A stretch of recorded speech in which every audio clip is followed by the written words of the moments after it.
on va voir au bout de combien de temps il va remarquer. Je vais remettre mon micro et le son. T'as même peur, c'est une superstition, tu dis, qu'est-ce qui se passe, tu vois, est-ce que ça marche encore?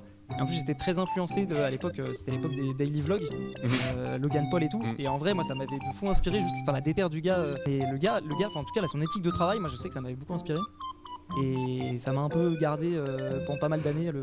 Ok, incroyable.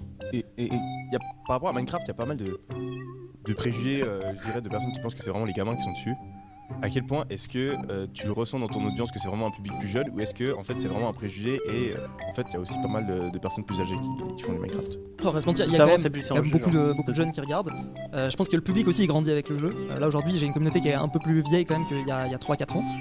Et je pense aussi que ça dépend du contenu qu'on fait en fait. Il y a du contenu qui est très axé pour les enfants où tu sens qu'il n'y a pas forcément d'effort de réflexion derrière, c'est vraiment juste moi je me disais aussi un contenu pour enfants quoi, je pense que tu vois très clairement ce que c'est.